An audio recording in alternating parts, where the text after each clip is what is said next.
Welcome back to our channel. Before you continue watching this video, understand one thing clearly. What you are about to see is not meant to give answers. It is meant to leave you questioning everything you think you know about airplanes. Every day, millions of people look up at the sky and see airplanes crossing silently above them. White lines stretch across blue horizons, engines hum in the distance. Airports remain crowded, flights arrive and depart on schedule, everything appears normal. Everything appears unquestionable. Yet some ideas are disturbing not because they are loud, but because they sound calm. This story begins with a single uncomfortable thought. What if airplanes are not what we are told they are? The idea sounds absurd at first. Airplanes are visible, they are photographed, they are tracked. People board them, people land in other countries. Evidence seems overwhelming. But history shows that the most effective illusions are built on familiarity. When something is repeated often enough, it stops being examined. Airplanes may be the most normalized objects in modern life, and that normalization may be exactly why questions never surface. Consider how rarely the average person truly verifies an airplane. Most people never see one being built. Most people never see one being repaired internally. Most people never meet the engineers who claim to design them. What people experience is a controlled sequence: a terminal, a boarding pass, a seat, a window, and a destination. The experience feels real, but experiences can be engineered. At cruising altitude, passengers are sealed inside a pressurized metal tube cut off from external verification. Windows are small. Information comes through screens and announcements. Time passes. Then the doors open somewhere else. The process is seamless, efficient, and unquestioned. The question is not whether people arrive at destinations. The question is how that arrival truly happens. Some researchers point out inconsistencies that rarely reach mainstream attention. Aircraft windows are unusually thick for something designed purely for viewing. Cabin lighting often contradicts the expected angle of sunlight. Turbulence behaves differently than natural atmospheric movement. Flight paths on public tracking systems sometimes change without explanation. These details are dismissed individually, but together they form patterns that deserve examination. Then there is the issue of scale. The number of airplanes claimed to be in constant operation is enormous. Thousands airborne at any given moment. Yet the sky often appears empty. Long-haul flights allegedly cross vast oceans nonstop, but emergency landings are extremely rare. Fuel efficiency numbers seem mathematically aggressive. Weather disruptions selectively apply. Systems appear too perfect for something operating under chaotic natural conditions. Another layer of doubt emerges when examining aviation secrecy. Certain aircraft data is classified. Certain components are never shown publicly. Certain tests are conducted behind closed doors. If airplanes are purely civilian transportation tools, why is transparency limited? Why are some systems treated with military-level confidentiality? There are also historical gaps. Early aviation advanced at an astonishing pace, then stabilized almost unnaturally. Modern airplanes resemble designs from decades ago with incremental updates. Revolutionary breakthroughs are promised but rarely delivered. Supersonic travel disappeared instead of improving. Speed plateaus replaced progress. It is as if development reached a boundary that could not be crossed publicly. Some theorists suggest airplanes function less as vehicles and more as theatrical environments. Controlled motion, controlled perception, simulated distance. The argument is not that nothing moves, but that movement may not occur in the way it is presented. Short flights feel long. Long flights feel disorienting. Time zones shift while the body feels unchanged. Airports themselves reinforce the illusion. Massive structures designed to overwhelm perception. Endless corridors, artificial lighting, no natural reference points. Once inside, orientation disappears. The outside world becomes irrelevant. The passenger becomes compliant, processed, and transported without ever understanding the mechanics behind the experience. Even the language of aviation discourages questioning. Technical jargon replaces clarity. Explanations become too complex to challenge. Trust is transferred to authority.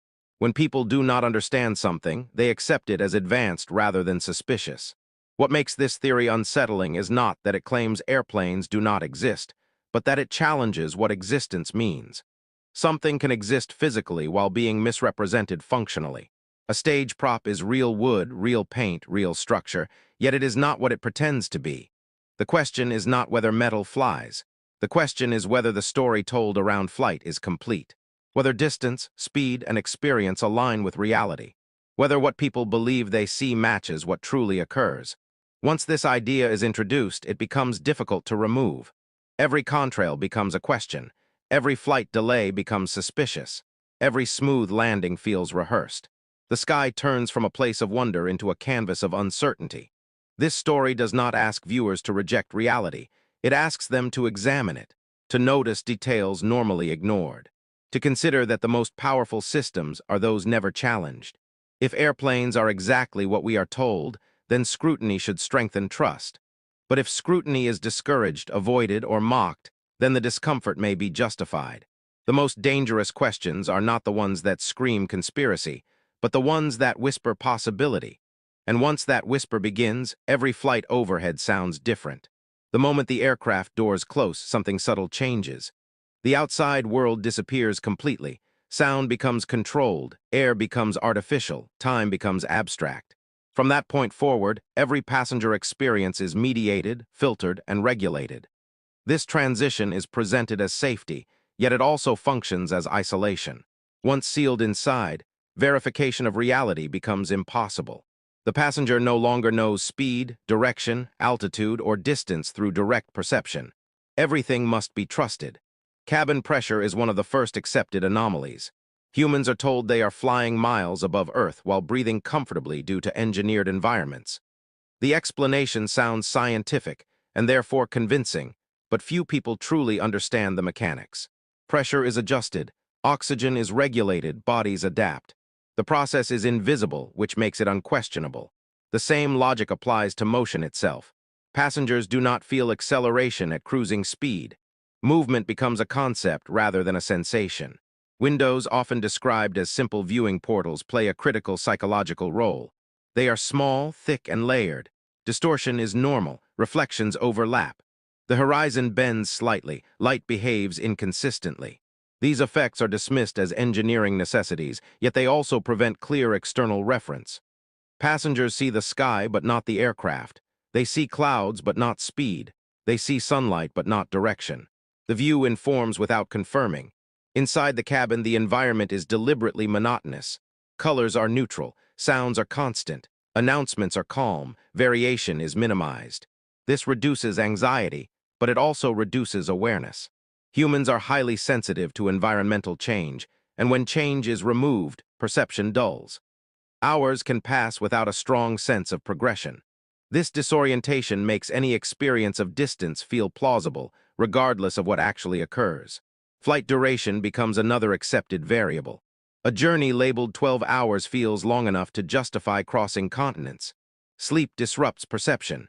Meals break time into artificial segments. Lighting simulates day and night. The body adapts to the narrative provided. Few passengers question whether time spent equals distance traveled. The experience itself becomes proof, even though experience can be engineered. Flight paths are rarely visible to passengers in any meaningful way. Screens display animated maps, simplified and symbolic. The information is not raw data. It is curated representation. Altitude numbers, speed indicators, and estimated arrival times reinforce belief without offering verification. The system does not need to lie outright. It only needs to remain opaque. When turbulence occurs, it reinforces realism. Shaking confirms movement, yet turbulence is unpredictable enough to be unverifiable. It can be simulated or exaggerated without challenge. Passengers accept it as nature. Smooth flights raise fewer questions. Rough flights validate the story. Either outcome supports belief. Then there is the issue of landings. Descent feels gradual. Pressure changes, ears adjust. The body prepares. Visual cues remain limited until the final moments. The transition from sealed environment to destination is immediate. Doors open. Different air enters. Different language appears. The mind connects cause and effect instantly. The narrative completes itself seamlessly. Airports are designed to prevent reflection. Arrivals are processed quickly. Movement continues. Orientation is disrupted again through signage, corridors, and procedures. Passengers are not encouraged to pause and analyze. They are guided forward. Transportation continues.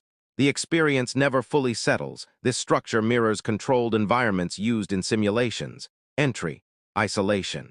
Sensory management, narrative reinforcement, exit. The subject leaves convinced because the experience felt complete. Completeness replaces truth. The idea that airplanes could function as controlled relocation systems rather than long-distance vehicles challenges fundamental assumptions.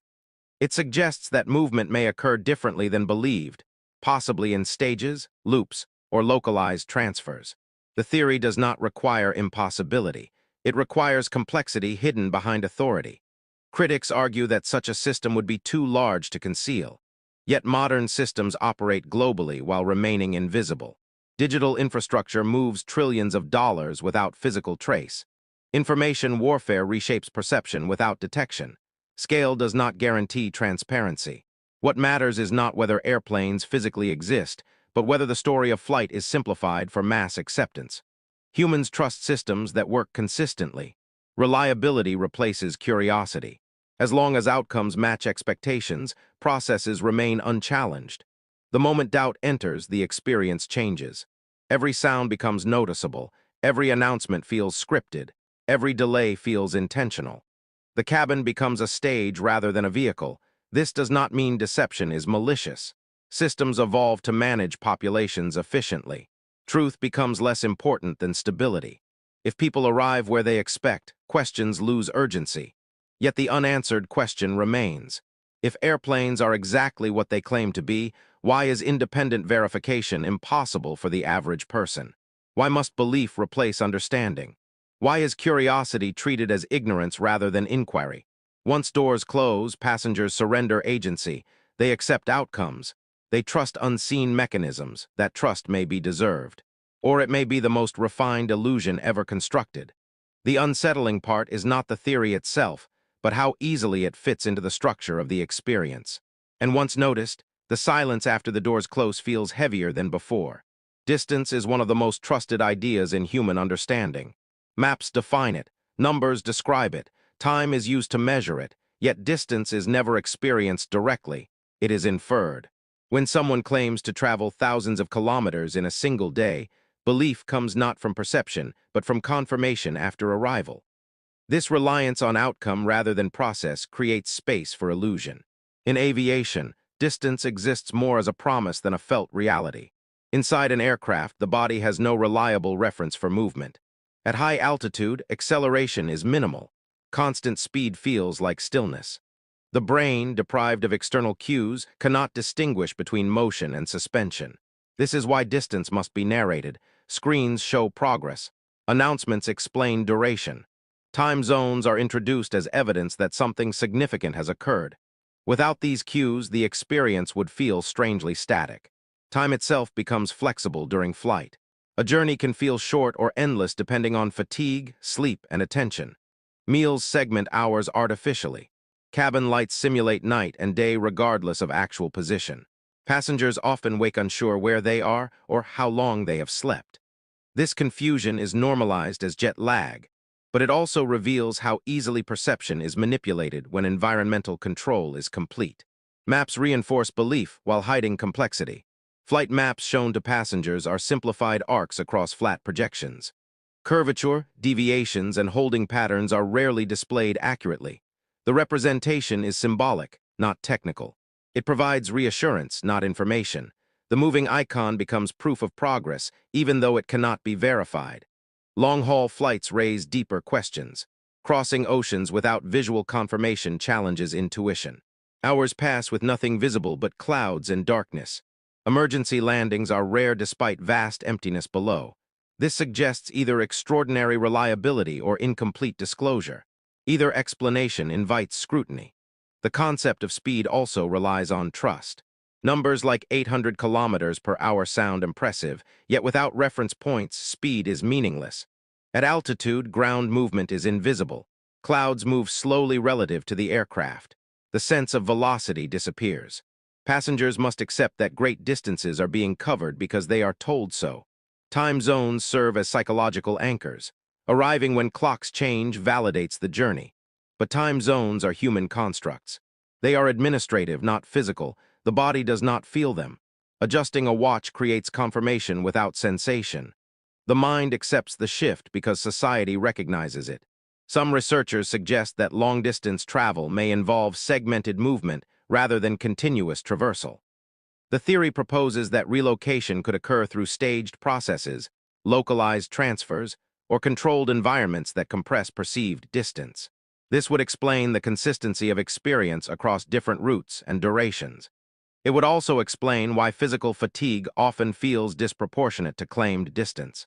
Air travel narratives emphasize efficiency and scale, yet rarely allow independent measurement. Passengers cannot track ground speed directly. They cannot confirm altitude visually. They cannot verify route deviations. Even pilots rely on instruments rather than sight. The system functions on layered trust, where each level assumes the previous is accurate. The illusion deepens when considering round trips. Traveling to a destination and returning reinforces belief through symmetry. Yet symmetry can be engineered. Controlled systems excel at repeatability. Consistency does not prove truth. It proves reliability. Jet lag itself becomes a tool of validation. Disorientation is framed as evidence of long-distance movement. Fatigue is expected, therefore interpreted as confirmation. Yet fatigue can result from confinement, dehydration, disrupted sleep, and artificial environments. Distance becomes the assumed cause because it fits the narrative. Historical travel once required visible progression. Landscapes changed gradually. Time and distance aligned perceptibly. Modern flight removed that relationship. Transition replaced traversal. When movement becomes instantaneous in perception, belief must replace observation. This is where the illusion becomes powerful. Humans accept explanations that resolve uncertainty. Air travel provides resolution. You leave one place and arrive in another. The gap between is intentionally unobservable. That gap is where assumptions live. If distance were experienced directly, fewer questions would exist. But when distance is hidden, managed, and narrated, belief becomes necessary. Systems that require belief discourage inspection. Not through force, but through convenience. None of this proves deception. It reveals dependency. Society depends on aviation functioning as described. Questioning distance threatens stability. Therefore, questions are dismissed as impractical rather than examined as intellectual inquiry. The unsettling realization is that most people have never actually experienced long-distance movement. They have experienced departure and arrival. The journey itself exists as a story told between two doors opening. Once this perspective settles, maps feel symbolic. Timetables feel ceremonial. Speed feels theoretical. Distance becomes an agreement rather than a fact. The illusion of distance is not maintained by lies, but by design. A design so efficient that questioning it feels unnecessary. Yet the most important illusions are those that survive scrutiny because no one thinks to look closely. And once distance feels negotiable, time begins to feel equally uncertain. Every system that shapes daily life depends on one invisible requirement: compliance without curiosity. The strongest structures are not enforced through fear, but through normalization. Aviation exists inside this space. From childhood, airplanes are presented as symbols of progress, freedom, and connection. They are celebrated, not examined.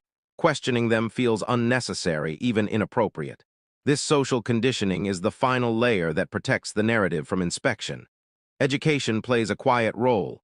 Basic principles are taught, but complexity is deferred to experts. Aerodynamics is simplified. Physics becomes abstract. Responsibility is transferred upward. When people believe something is too complex to understand, they stop trying. This is not deception by force, but delegation by design. Trust replaces inquiry. Media reinforces this trust. Air travel is depicted as routine, safe, and essential. Films, news reports, and advertisements normalize flight as background activity. Planes appear constantly, yet are rarely explained. Visibility replaces transparency. When something is always present, it stops being examined. Social pressure completes the loop. Questioning airplanes invites ridicule. Skepticism is labeled ignorance. Curiosity is conflated with denial. This creates a self-policing environment where doubt is suppressed internally before it is ever expressed publicly. The system does not need to silence critics. People silence themselves. Institutional authority adds weight. Airlines, regulators, manufacturers, and governments all support the same narrative. Agreement across institutions creates perceived truth. Few consider that alignment can result from shared incentives rather than independent verification. Systems that depend on one another tend to protect each other. Aviation supports economies, geopolitics, and global logistics. Questioning it threatens more than transportation. Technology further distances understanding. Automation removes human agency from critical processes. Computers fly planes, algorithms manage routes. Data replaces observation. When outcomes are consistent, methods become irrelevant to the public. The system works, therefore it must be true. Even when anomalies appear, they are explained quickly. Delays are weather. Turbulence is atmospheric. Route changes are operational. Explanations exist for everything, and because they sound technical, they are accepted. Complexity becomes a shield. There is also emotional investment. Travel represents opportunity, escape, and identity. Admitting uncertainty threatens personal narratives. People prefer stable stories over uncomfortable questions. Cognitive dissonance discourages revision. The idea that airplanes might not function exactly as presented does not require mass deception. It requires selective disclosure. Truth can be partial. Narratives can be simplified. Complexity can be hidden without lying outright. Most systems operate this way. History shows that accepted truths evolve. Concepts once ridiculed later became mainstream. The difference was not evidence alone, but willingness to question. Aviation has not faced such questioning because it remains useful. Utility protects belief. The most effective barrier to inquiry is success. As long as people arrive where they expect, curiosity feels unnecessary. Outcomes validate assumptions. Process becomes irrelevant. This story does not claim airplanes are fake. It suggests the story of flight may be incomplete. That distance, time, and movement may be managed differently than believed. That experience may be curated to maintain stability rather than reveal mechanics. Questioning does not require rejection. It requires observation. It requires noticing patterns, inconsistencies, and assumptions. It requires asking why certain questions feel forbidden. If airplanes are exactly what they claim to be, then scrutiny should pose no threat. Transparency should strengthen confidence. Yet discomfort arises not from questioning itself, but from the reaction to it. The final realization is subtle. Control does not always look like restriction. Sometimes it looks like convenience. Systems that remove effort also remove curiosity. Airplanes may be real. They may fly exactly as described, or they may represent something more complex. What matters is not the conclusion, but the permission to ask. When questioning feels dangerous, something important is being protected. Not necessarily truth, but order. The sky has always inspired wonder. Wonder leads to questions. Questions lead to understanding. When wonder is replaced with routine, understanding stops evolving. This story ends without answers because answers create closure. Closure ends curiosity. The purpose was never to convince. It was to disturb comfort just enough to notice. Once noticed, the sky looks different. Flights sound different. Trust feels conditional rather than automatic. And the most unsettling thought remains simple. If airplanes are unquestionably real, why does questioning them feel forbidden?